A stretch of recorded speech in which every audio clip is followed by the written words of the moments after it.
Alright everybody, welcome back to the Windows Tech channel. So this is kind of an awkward setup.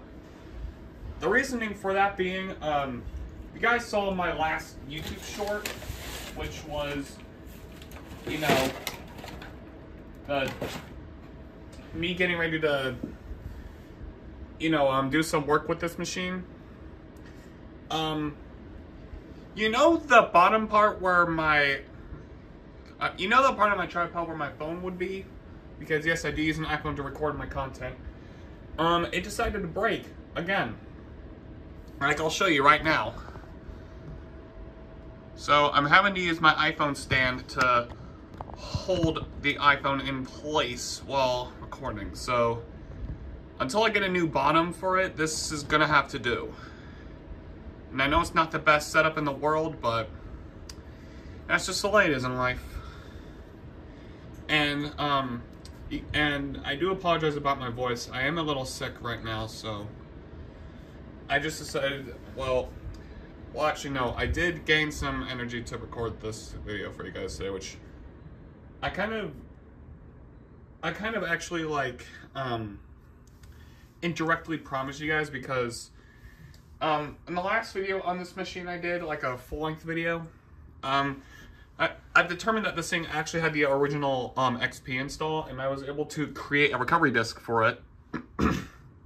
And this is what the old hard drive looks like here. It is a 160 gigabyte drive that I will be putting in the Packard Bell machine, which I really need to pull out. Both that and my compact machine are currently in the attic right now. I'm going to be pulling out the compact Packard Bell pretty soon, since that is my retro PC of choice to work with right now. So what are we doing today? Well, I actually have the 80 gig drive in the back of this PC right now. And let me do free cam. So yeah, this is not the best setup, but this is unfortunately how it's going to have to be, because I really, well, let's just say that I kind of screwed up in thinking that I actually knew how to put the thing back together completely.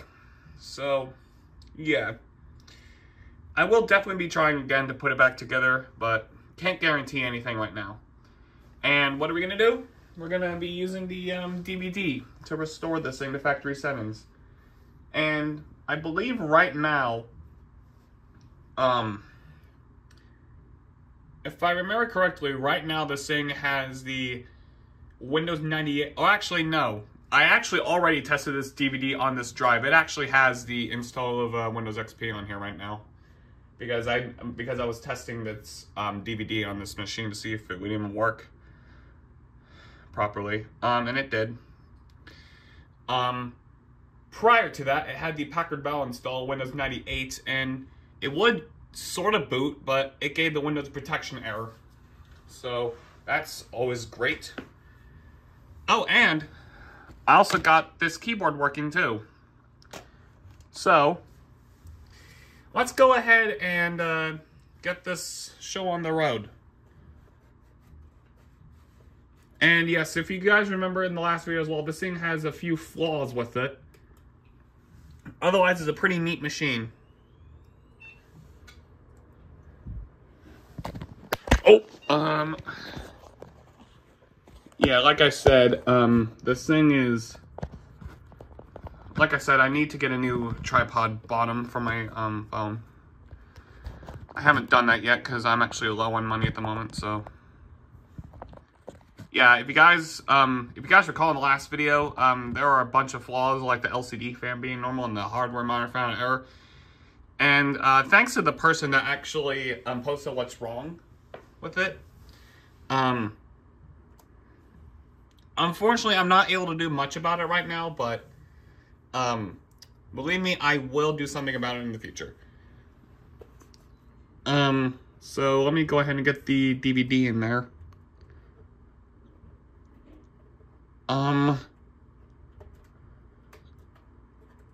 Where is it? Oh yeah, that's the other thing. Unfortunately, while I'm in the process of getting this PC disassembled for the new hard drive and whatnot, that DVD drive cover, this thing broke off of the machine, and I was unsuccessful in putting it back on. So, okay.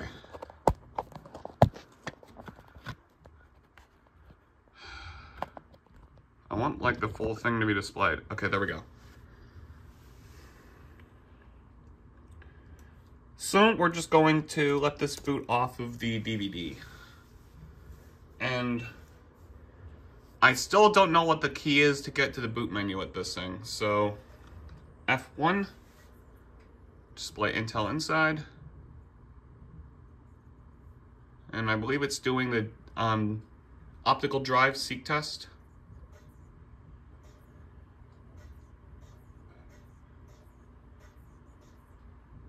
Yep, starting Vaio recovery utility, powered by Windows.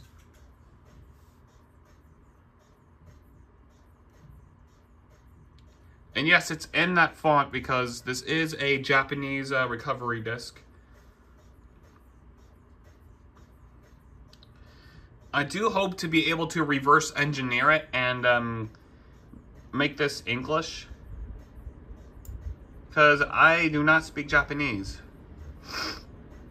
But yeah, fortunately though, I do have one Sony machine that is indeed an English machine, and that's the Windows Vista one I have that has a Blu-ray drive in it.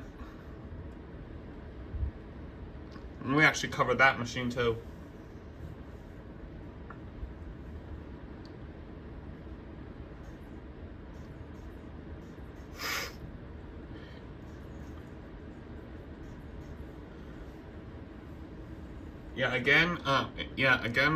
I'm kind of sick with a cold, so if you hear any sniffling or if my voice sounds different to you, then I do apologize. Oh yeah, I completely forgot that this thing has a completely odd screen resolution.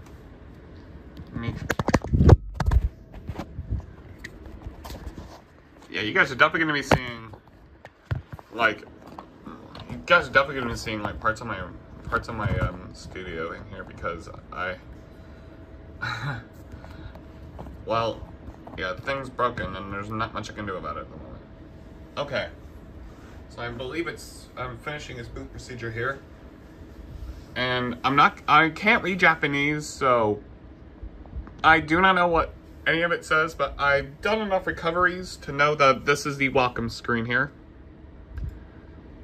Alright, and I believe this is giving like information about what types of recoveries it is right here. If any of you can read Japanese and are able to translate any of this, then please feel free to do so. So we have 3 types of recovery. This one, I believe it says recover the C drive only. I do know the bottom one. I do know the bottom one right here, I believe, is destructive recovery, as I believe the Windows Vista one called it. And then this one right here, I believe, is like restore the D drive only. But we're gonna go with this option here, which I believe once again is the complete destructive recovery. And then right here it has the agreement that if you restore the C drive, that you cannot change your mind later, or there's no going back. And then I believe it says right here that the C drive is going to be 30 gigabytes, and then the D drive is going to be whatever. I have an 80 gigabyte drive in here right now that normally came from that compact SR1410NX machine. Alright, and this is the caution. This is basically the message box that's basically like, are you sure you really want to reset your PC? And if you do, then there won't be any going back, and you won't be able to change your mind later. That's basically the best I can put it as. So I'm gonna click yes here, and then I believe it will get started. All right, so it has 3 steps it needs to do. It needs to do the system recovery, then the Windows setup, that is the out-of-box experience, and then post-install stuff. Now, also in the last video, you will notice that on the boot screen, there was a massive flaw with the hardware in there, and like, I don't know how to put this. It's just like lines going across the screen and stuff. So once again, this is definitely gonna be there's definitely gonna be an epilepsy warning in here, since of course you guys know that this is going on time lapse. So yeah, that's all I really gotta say for now, and I'll see you guys on the other side.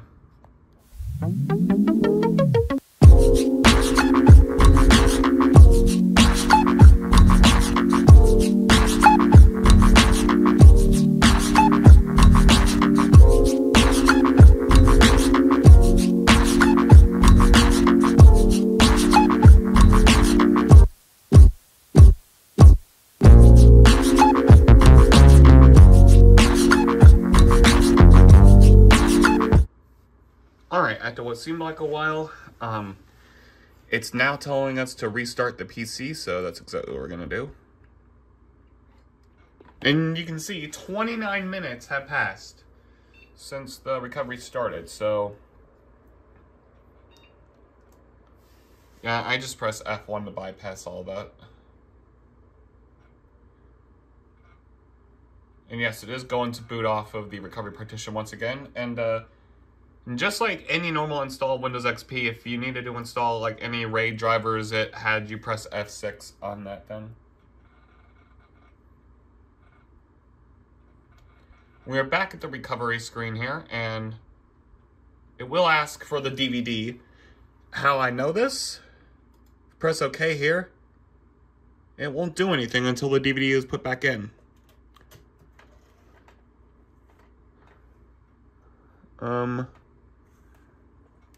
Alright, so hit OK here.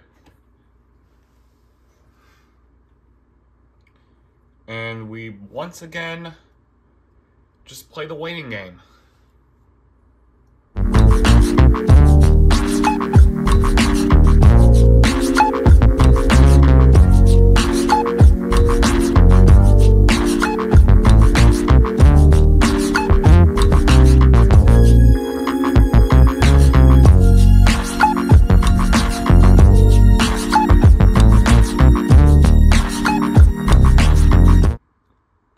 And with that, the recovery process is complete. So we're going to remove the... Okay, ignore that. I'm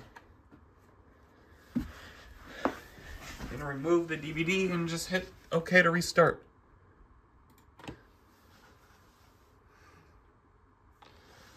Or actually, it's not going to do that. We actually had to hit that button to restart.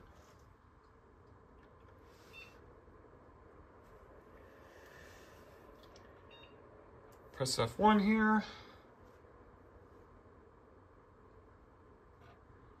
And now I'm really not going to show much after the out-of-box experience, since I actually already showcased like the post-install stuff once before. And this is where things actually go sideways for a little bit, like, oof. Now, it's only like this, like, one time. It does get better. I do promise. Like, you can faintly still see the Windows thing there. Oh, you can see it again. Oh, by the way, yes, it is SP1 because of the Home Edition SKU being under there. I believe SP2 didn't release until, like, mid-2004. Yeah, I seriously need to take this in for repair somewhere.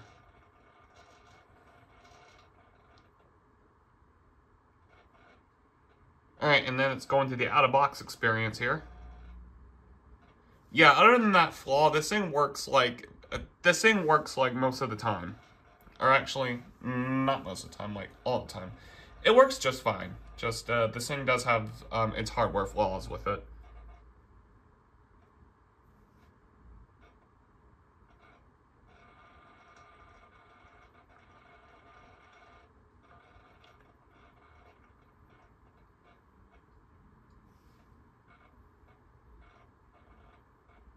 And it does take a while to go to the out-of-box experience. And yeah, you can hear the hard drive like full time.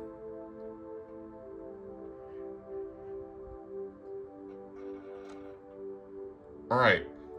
And now this is something that you normally would not see on, or actually, this is something that you didn't even see in the last video.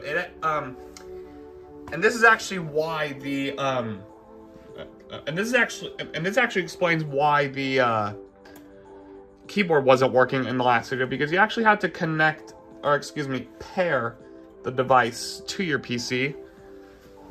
If I can find the pair button on the side of this thing. Oh yeah, it's underneath, the much deeper connector there. There's like a red button. I think it says, oh, apologies about that. Yeah, this is why it wasn't working the last video, because you actually had to connect the thing. Or pair the device.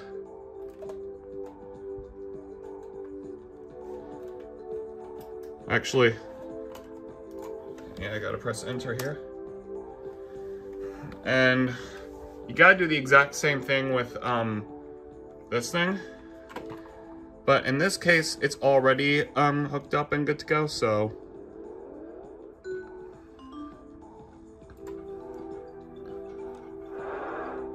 Alright, and we totally accepted the license agreement, or read them. I'm gonna leave it as is. Now it does the post-install stuff, but we're just gonna fly through all of this.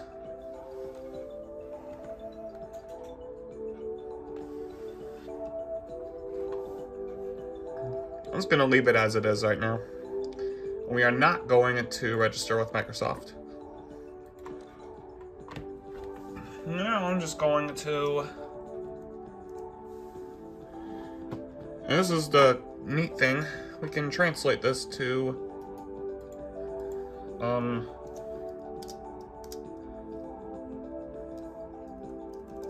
What?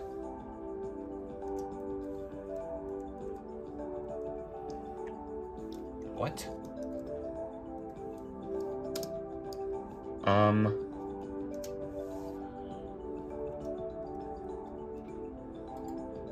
Okay. There we go. There we go. Alright. And it's ready to go. So we just, go to the desktop from here. No. It reboots once more. Before it actually does that, I forgot that this machine restarts before it reaches a desktop.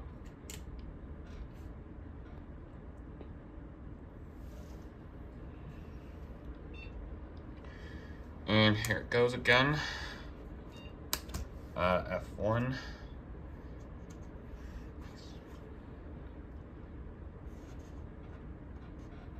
Yeah, this was not, yeah, the fact that the LCD monitor has flaws in it and whatnot, that was actually not mentioned by the seller whatsoever. On Mercari, so, yay, I guess. That's fun. And, like with the last video, there is some post-install stuff it needs to do, but, yeah, this here. So I'm just gonna hit OK here. So basically it's just gonna do the exact same thing that it did within the last video. So I'm gonna leave this here, and, actually I will let this finish up, so.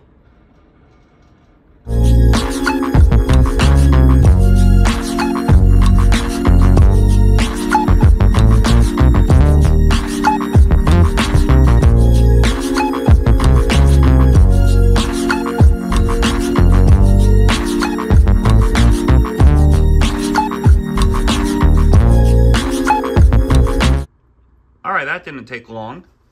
So, it only took 10 minutes. That's kind of interesting. Now, it does need to reboot one more time.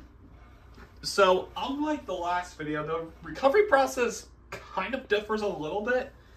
Because what I assume it did in the last video was its first boot procedure. Like, I assume it hadn't been powered on in like a long-ass time before I got this PC from Benos BEENOS, which, if you guys forgot what that was, that's the Japanese version of Mercari, which I ordered it off the US site, like at the end of December.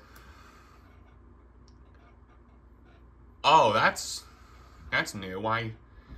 That glitch was new, I guess.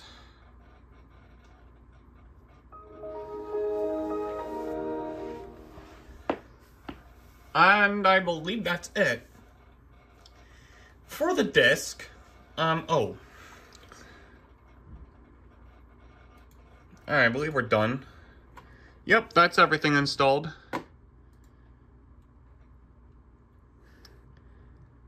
Yep, Alright.